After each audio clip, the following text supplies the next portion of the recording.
Nope.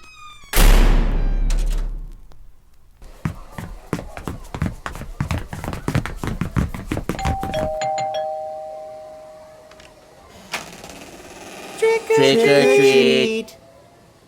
Oh, goodness me. Look at all of you. What do we have here? I am a vampire. Oh, that you are, sir, that you are. And what about you? I'm a fairy princess. Well, beg my pardon, your majesty. And what about you, little one? I'm a Out with it, boy.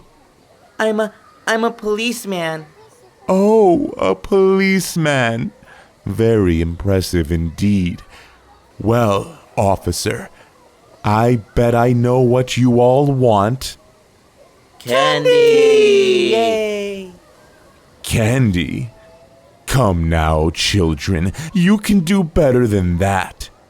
I have something much more delicious. What do you mean, mister? What I have here is a special bonus episode of the Nope Too Creepy podcast.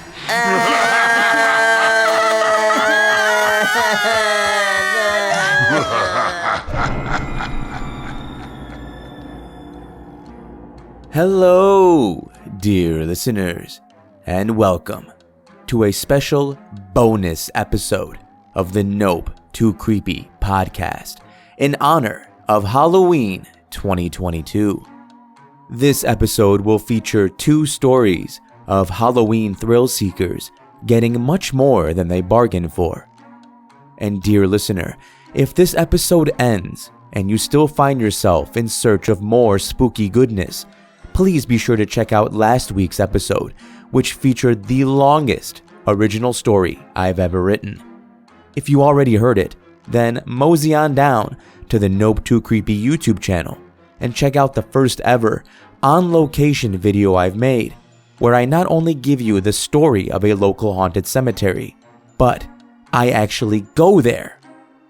Well, I attempt to, at least. It's a long story. Check it out if you're interested. Anyway, enough of the plugs. Let's begin with this first tale. This one follows an online shopper named Carrie, who is preparing for Halloween and is in need of a terrifying mask.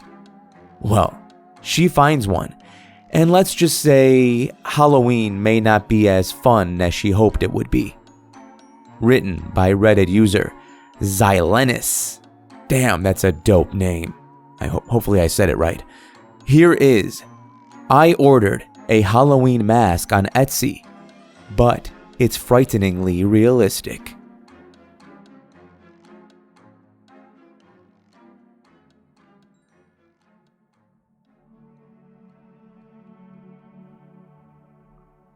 I was sitting at my desk, staring at my computer and surfing the internet. I know Halloween is basically 2 months away, but still, it's better to just have everything beforehand. I'm big on eBay and Etsy, supporting small businesses and all that. So, after spending like 20 minutes on eBay and finding nothing I liked, I went on to Etsy. The first thing I typed into the search bar was scary masks, and then waited for results. I scrolled down a bit. Then I came across a profile with a picture I recognized from an artist I liked. I clicked on the picture and watched as my screen switched itself to their profile. I assumed by their name that this was a guy, Brandon Goner. I looked at his About Me page, and it said he made masks and props. I clicked away and looked over his profile a little more. He followed nobody, and he also had no followers. His favorited shops were public, and the only thing that he had favorited was a knife shop. He also had 2 collections of his own products. One was labeled masks and the other props. I clicked on masks and began to scroll through. All of the masks were what seemed to be human and animal faces, all made with surprising detail. Unlike the human ones, the animal masks seemed to be made to give off an appearance of being stretched. Honestly, it kind of creeped me out how realistic they were. As if he had actually stretched the face of a real animal. I singled out one of the masks, a mask that appeared to be the face of a man, with rugged cream skin and a scar dragging itself along the cheek. Freckles were littered across the face, and it had light stubble. Again, the attention to detail was incredible, and it would be great for a costume that I had in mind. I quickly got my credit card from my drawer and bought the mask. When I had officially confirmed the order, I wasn't expecting to get a message from Brandon. Thanks for your purchase. You're my first buyer. Oh, no problem. I just needed a mask for Halloween, and yours looked pretty cool. I'm gonna throw in a few extra treats for you. A couple of props, maybe. And an animal mask, since you were so kind. You really don't have to. You should sell those. No. I need them off my back. They're taking up space in my apartment. After that, I didn't reply. I waited with anticipation until my package came the following Monday. The box was bigger than I expected. It was a plain cardboard box with no stickers or writing at all, which was strange, but I knew it had to be my order. I wasn't expecting anything else. But the smell was even stranger. I could smell it before I even opened the box.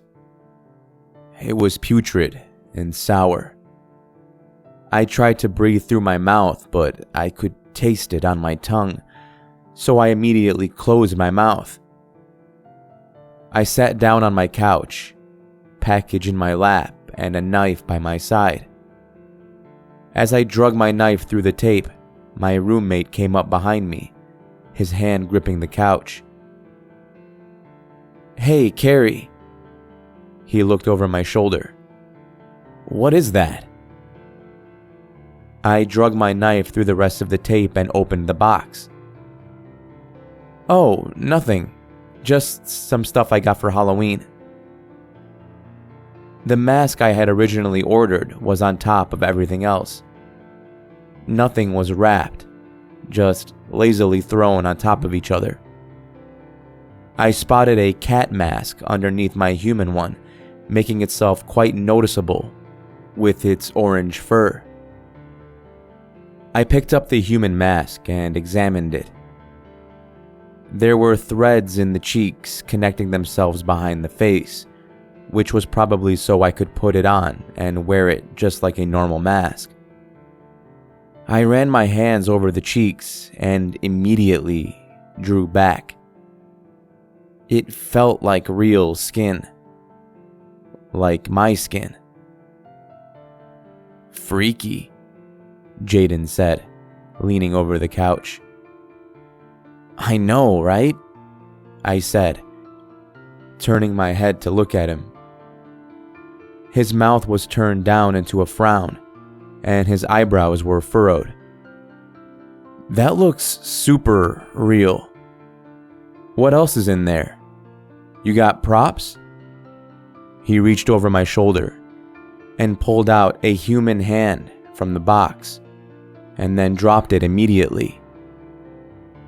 "Ew." He drew his hand back and wiped it on the couch, like it had something on it. "What is that made out of?" "I have no idea. Weird, right?" I grabbed the mask and waved it jokingly in front of Jaden's face, earning a loud groan and an eye roll. He shoved my hand away and looked at me again. "That smells like literal shit. Are you seriously gonna wear it?" "Duh. I'll just wipe it down or something." I put the mask back in the box and closed it. I don't know what I'm gonna do with all the random body parts, though. "Just keep them away from me. And for the love of God, please put that in your room before it smells everything up," he called, walking over to the kitchen. "I should just put it in your room. It already reeks of weed and BO, I told him as I stood up, the box in my arms. "It does not," he said, opening the fridge. "Whatever," I mumbled, walking to my room. I put the box in my closet, pushing it over to the top shelf above my clothes. I really hoped it wouldn't stink up my closet or my clothes. I went to my bed and sat down, pulling out my phone and checking my notifications. The local news app I was subscribed to had posted a new article. It was headlined, "Man Found Dead in Park. Police say it's the most gruesome thing they've ever seen." I continued to read the article. At 6:22 a.m., the police got a call from a woman going out on a jog.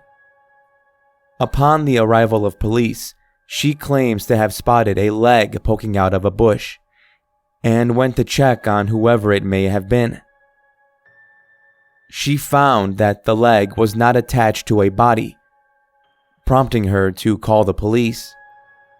At first, I thought maybe it was just a prop, like a gag someone left to freak the people out, but the smell was so bad, and it looked so real. Police searched the park and found a dead cat and a dead man. His leg was missing, matching up with the one that the jogger had found in the bushes. The police did not find a collar on the cat, nor did they find a face. The man currently remains unidentified, as his face was also missing, as well as one of his hands. The investigation will continue, and the woman will be brought in for questioning, as well as other possible suspects. They did write more, but I didn't find it necessary to post all of it. I removed the name of the park that the body was found in. I figured it wouldn't be a good idea to post the name, since it's pretty close to where I live. I know I'm probably overreacting. Like, I don't even know what the man looked like, or the cat. But it was so close to my house. And everything I received today looked so real. The coincidence is insane. And the smell is so bad. Like it's actually rotting. As I'm writing this, I can smell the stink leaking out of my closet. I was really gonna just leave it and ignore it, but I don't know if I should take it to the police or not. A couple of minutes ago, I got this message from the seller. It's like he knew I was thinking about it, and now I'm really regretting buying from him. Did you like the masks? Sorry about the smell, by the way. The guy I got it from really stunk.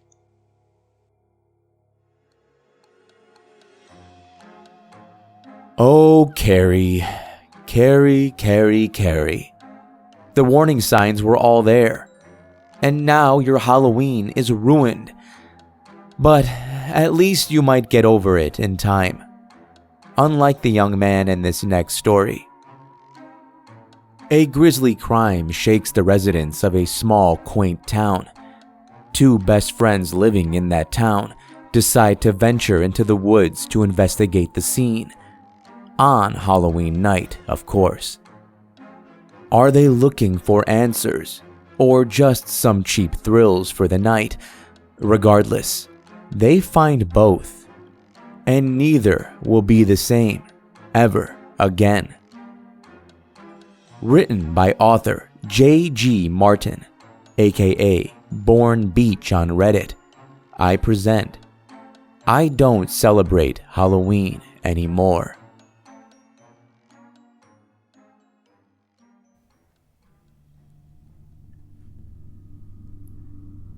Halloween, Halloween, Halloween. What a time of year, ain't it?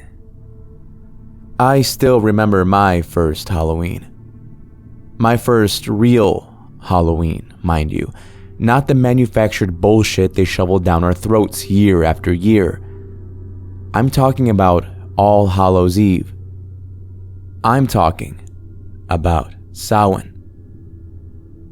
I'm talking about the one night of the year where monsters walk the earth. I was 11 years old when I first experienced the horror of Halloween. I'd been out with a friend, roaming the streets with bags full of wrappers and stomachs full of candy. We'd been out looking for some fun, some excitement. See, once you reach a certain age, plain old trick-or-treating doesn't really do it anymore. No, you need something special, something terrifying. I think that's why we took a stroll down Blackbriar Lane. I think that's why we went looking for the decrepit one in all his wicked glory. I think that's why I watched somebody die. But I'm getting ahead of myself, aren't I? Yeah, I suppose that I am. So let's rewind. Backtrack. Allow me to set the scene. It's October 31st, and the night air is crisp. The leaves are red and gold, and the neighborhood is lit up in jack-o'-lanterns and full moons. There's mischief in the air. There's murder. Earlier that week, a kid dies. They find his body floating down the river like he's out for a swim, except he's fully dressed and missing his head. You ever try to identify a body without a head? Without teeth? Well, apparently, it's easy. See, little Greggy Hall had a nice mom, the sort that most of us can only dream of having. And the lovely lady went ahead and stitched his name right into the side of his jacket. Just like that, we knew who was dead. Open and shut. Case closed. But what was he doing dead? Without his head, floating down the river when he should have been in bed? Was it a prank gone wrong? Maybe the poor kid slipped walking across the trestle.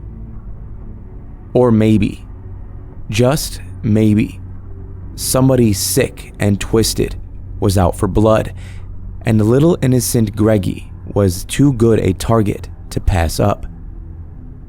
Who could say? Truth is, nobody had a clue. Not the sheriff, not his mother, not a single soul in town could have told you how little Greggy came to find himself so waterlogged and pale. But here's the thing about secrets. None of them last forever. This one didn't even last the week. It was me and Andy who figured it out, late on Halloween night. We took the turn down Blackbriar Lane because that was the way you made it into Shelton Woods. And that was the place they had found Greggy Hall's decapitated corpse. Before I go any further, I want you to know that I didn't mean Greggy any disrespect. He was a good kid, a kind kid. That night, though, in the heart of October, he had become so much more than that. He'd become a legend. a ghost story come to life. That night, Greggy Hall became the reason I don't celebrate Halloween. That night, I crossed Blackbriar Bridge with Andy Delton, and together, the two of us walked into Shelton Woods. The trees there are like nowhere else. They're thick, almost so thick they press in on each other like blades of grass, smothering for space. Once you step beneath the Shelton canopy, it really doesn't matter if the moon is crescent or full as the sun. You're not going to see a damn thing. It's dark in there, desperately so. We used our flashlights to navigate, doing our best to not tear our costumes on the branches as we passed. My mother spent all month sewing my Dracula outfit, and Andy had saved up half a year's allowance for his Spider-Man getup. We weren't about to walk out of there full of rips and holes. No way. But we had work to do.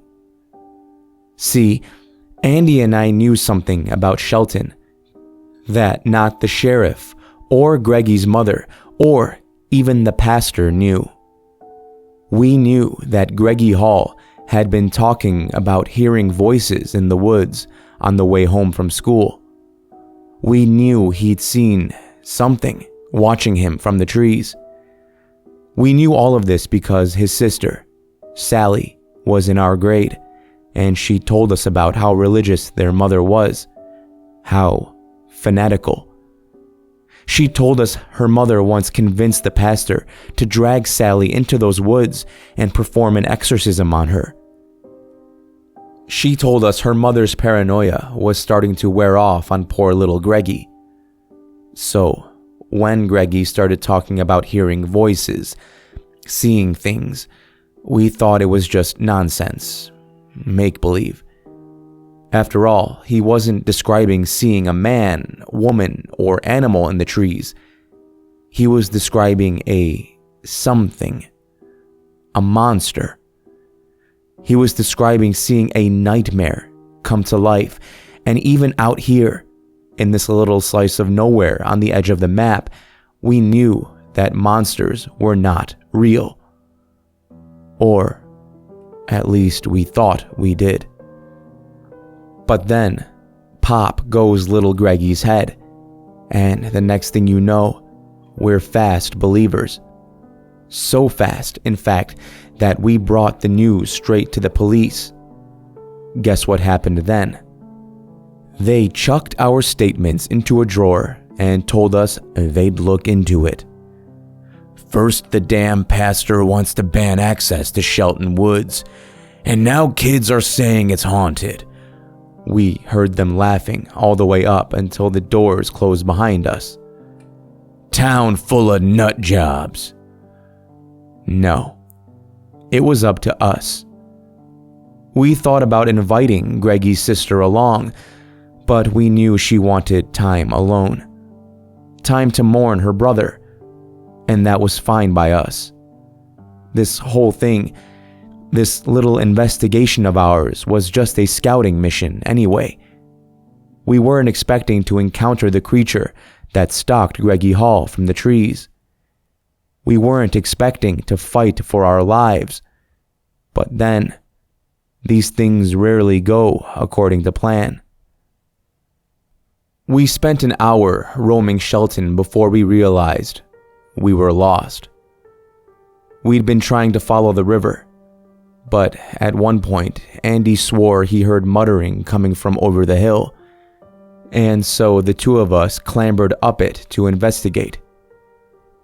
All we found was old pine trees and empty darkness.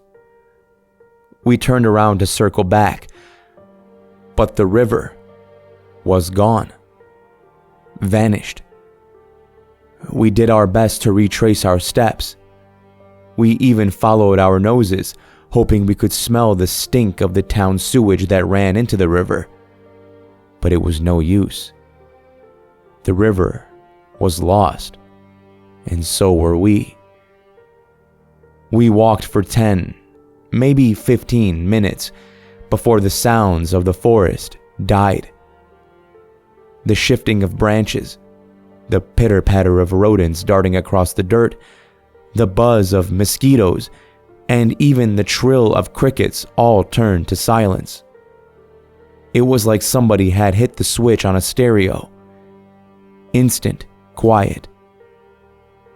Andy and I stopped to listen, to observe, and we saw something shift in the trees. A large figure, maybe twice the size of a man, with round white eyes and a long, twisting neck, was perched above us on a thick branch. It clicked at us. At first we thought it was speaking, trying to communicate, but then we realized the clicking was not coming from its face. It was coming from its hands. Its fingers, long and crooked, seemed to splinter into separate appendages. On either one of its hands were fans of hundreds of fingers, each gripping the tree branches while their nails picked away at the bark beneath.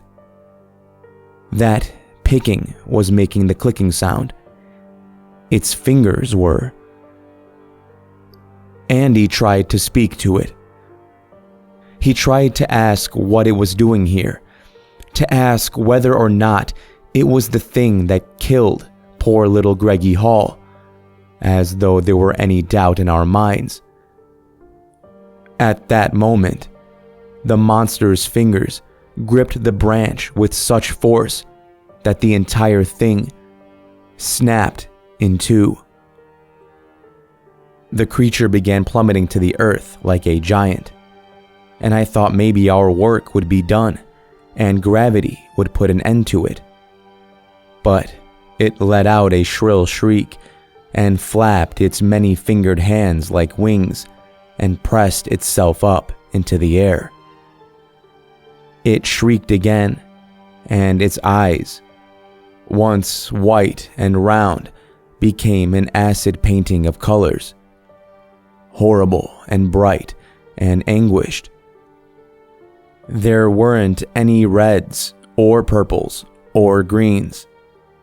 There were only the colors of blood, of bruises, of bile. It screeched again, and then swooped toward us. My heart thundered as I threw myself to the ground, but the thing, whatever it was, caught Andy in its grip. It caught him by his head, in 2 feet that resembled human jaws more than anything else. They were covered in white teeth, and it was at that moment that I knew I would never see my friend again, and I think he knew it too. Andy shook and hollered.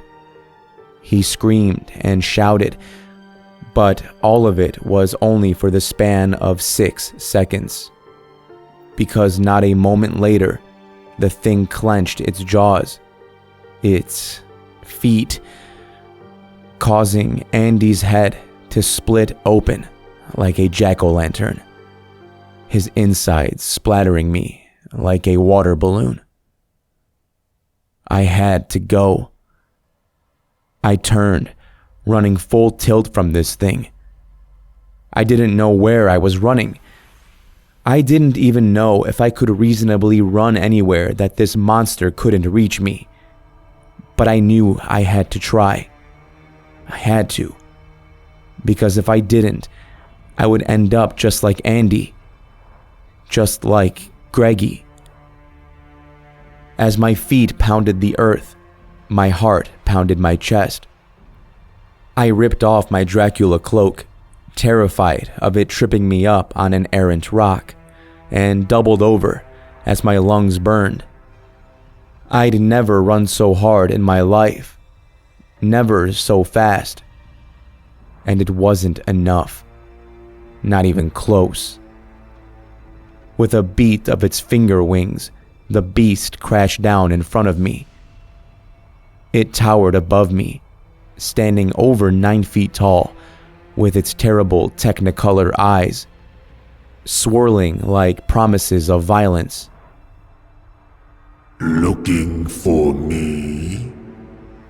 It uttered in such a low, broken voice that I almost missed it. You killed Greggy, I said. It seemed a stupid, obvious thing to say after watching my best friend's head crack open like an egg. But it was all I could manage. At that moment, I was so shocked, so traumatized, that I reverted to our hypothesis, our mission. Yes, the thing said. It rose up, and now I could see it clearer. Beneath the faint scraps of moonlight that pierced the veil of leaves, I bore witness to a monster with saucer-shaped eyes, a set of long arms ending in lesions of decrepit fingers, and 2 legs that each hosted a mouth where there should have been feet. It stepped toward me, walking on its teeth. Who are you? I asked, swallowing. Are you him? The decrepit one? It took a breath, a long, harsh breath that sounded like it might have gurgled razor blades in its lungs. When it spoke, it breathed out cold air onto me. I am you. It took another tooth-filled step, and I staggered backwards. My world spun, but I wasn't sure if that was because of my fear, my grief at losing Andy, or the awful kaleidoscope of horror playing out in the swirling eyes. What does that mean? It didn't respond. It reached out a hand toward me, and its eyes swirled faster and faster, like a blender of madness, its teeth snapping as it took its next steps. "Pellare!" shouted a voice. The monster recoiled. Its long neck twisted like a snake as its eyes blinked and faded like a television reception dying in the storm. It curled into a ball, wrapping itself with its hundreds of fingers before disappearing into a gust of dead leaves. I took a breath. Above, the moon seemed to glow a little brighter, and beside me, the sound of the river returned. Crickets filled the night. The wind whistled in my ears. It was as though the world had come back into focus, and I'd been pulled out of a dream. All because of... "Hello?" I said, wheeling about. There'd been a voice, a loud one, that was commanding and full of authority and speaking a language I didn't understand. But where was... Oh, there he was, down by the river. "You all right, son?" the pastor asked. I shook my head. "No. My friend's dead, and yes, I see what's left of him on your shirt." The pastor paused, looking me over. "What made you go looking for that creature?" "It killed Greggy Hall," I sputtered. "We wanted proof." "No such thing. Not when it comes to the decrepit one. It's closer to a thought than a being of flesh and blood. You can't take pictures of it, can't record it. Believe me, I've tried. It feeds off of fear. It feeds off of people like your friend, like you, who go looking for nightmares in all the right places. If it gets strong enough, we lose. He must have registered the confusion on my face. By which I mean that we die. This town, you and me, your mother and your father, and your sisters and brothers. All of us fall into its deadly reverie, and poof, off goes our heads. How do we stop it? We don't. Or at least, you don't. I do. I brought it here, after all, so it only makes sense that I should be the one to risk getting rid of it. You brought it here? Yes. When I performed the exorcism on Sally Hall, it had been living in her, you see. Hiding. Her mother noticed it, bless her heart, and she requested I remove the being from her daughter, but it was powerful. Too powerful for me to destroy, and instead, I had to compromise. Think quickly. I swallowed, the pieces beginning to line up in my head. You had to chain it here, didn't you? To this forest. The pastor nodded. It was all I could do.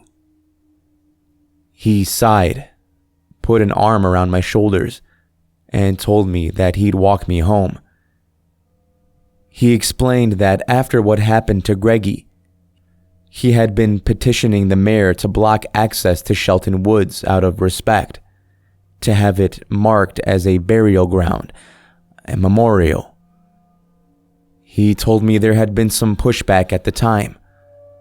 Folks didn't want to sacrifice a slice of forest for a single dead kid, but now that the same fate had befallen Andy, he had counted on the mayor changing his tune. And by the next week, the mayor had. That section of Shelton was closed off to everybody but investigators. Soon enough, even they quit coming through. It became a dead zone, a piece of the map that didn't exist anymore, far as anybody was concerned. The simple fact was, there were too many bad memories, too many reminders of the horror that had taken place there. It's been years now, and I no longer celebrate Halloween. I can't. It reminds me of Andy, of little Greggy, and the decrepit one, with all of its fingers. For a moment there, I thought I'd actually moved past all of this and left it behind. But then tonight, I saw something from my window that sent my blood cold.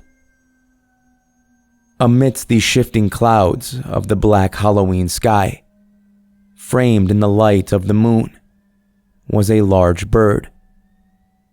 A bird with 1,000 fingers on either hand, and feet lined with teeth. A bird flying away from Shelton Woods. A bird flying towards the town.